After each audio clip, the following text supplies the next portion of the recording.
पिलामाने आज आम चतुर्थ श्रेणी परिवेश बहिर आटलास और मानचित्र व्यवहार विषयटी को पढ़ा और यार अभ्यास प्रश्न उत्तर करवा। तुम ग्रामर क्यों दिगरे कौन अच्छी लेख। पूर्व दिगरे आम ग्रामर पूर्व दिगरे जंगल और केनाल अच्छी। पश्चिम दिगरे नदी चाष जमी। उत्तर दिगरे पोखरी गाँ बिल। दक्षिण दिगरे बड़ खेल पड़िया और मंदिर। तुम ग्रामर मानचित्रटी अंकन कर। विद्यालय पंचायत ऑफिस मंदिर दुकान नलकूप आदि दर्शाई और दिग निर्णय करी पिला माने निज ग्रामर मानचित्र अंकन करिवे और क्यों दिगरे कौन अच्छी लिखिबे। पिला माने एही मानचित्रटी को देख मु तैयारी कर देछि आम गाँर को पटे कौन अच्छी।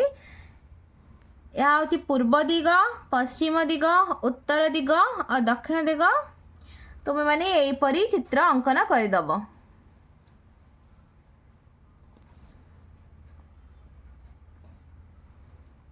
पृथ्वीर विभिन्न मानचित्र को एकाठी करी एक बही करा जाई थाए ताहाको पिलाने आटलास कहा जाए। एथिरे पृथ्वीर स्थल भाग जल भाग महादेश महासागर विभिन्न देशर भूमिरूप जलवायु मृत्तिका और उद्भिद प्रभृतिर अनेक चित्र थाए।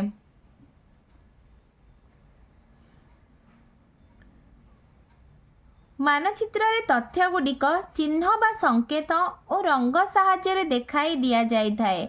एहाकू मानचित्र भाषा कहा जाए।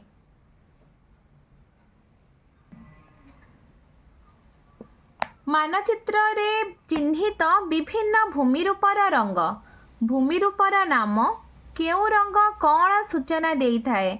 उच्च भूमि माटिया रंग समतल भूमि सबुज रंग जल भाग नील रंग।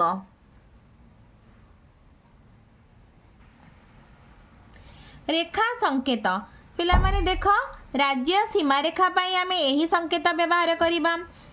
यह हूँ जिला सीमा रेखार रेखा चित्र रेखा संकेत। यह हूँ उपकूल रेखार रेखा संकेत। यह हूँ सड़क पथर रेखा संकेत।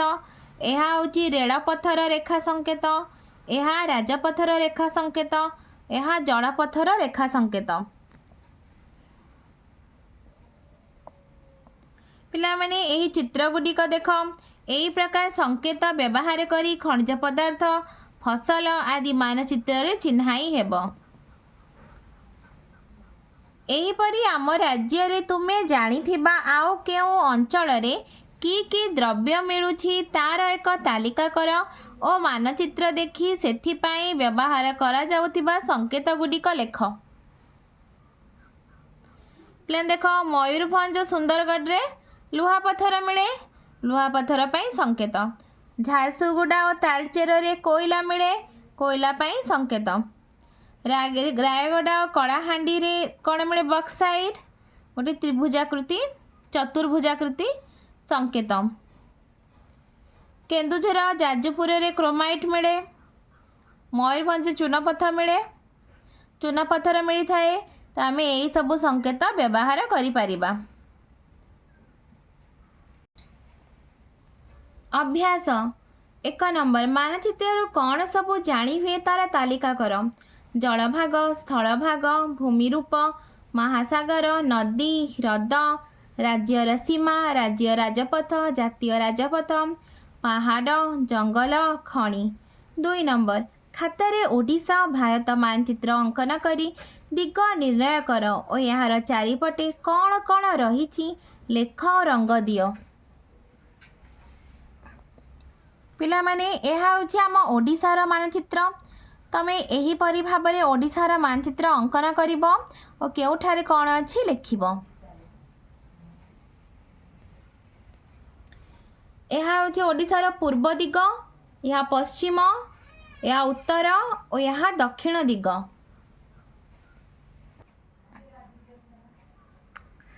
पिला माने यह हूँ भारत मानचित्र।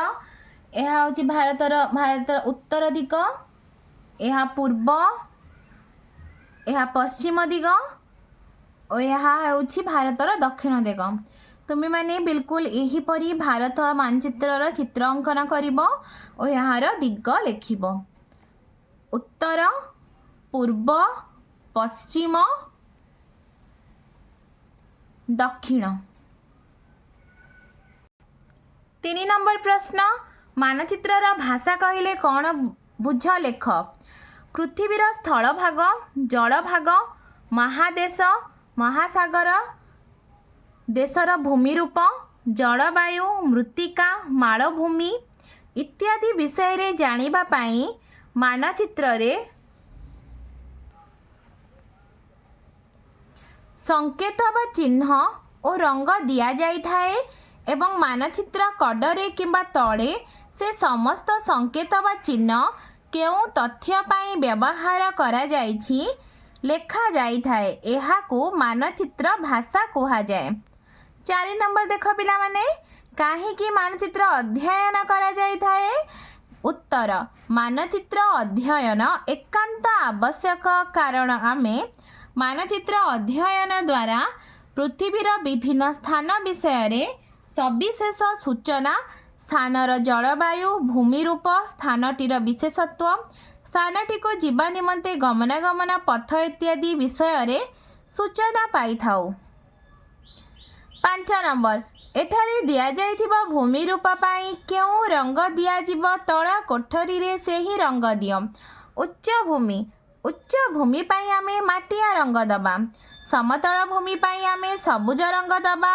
ଜଳଭାଗ ପାଇଁ ଆମେ ନୀଳ ରଙ୍ଗ ଦେବା। ପିଲାମାନେ, ତୁମକୁ ଭିଡ଼ିଓଟି ଭଲ ଲାଗିଲେ ଲାଇକ୍ ଆଣ୍ଡ ସବସ୍କ୍ରାଇବ୍ କରିବ।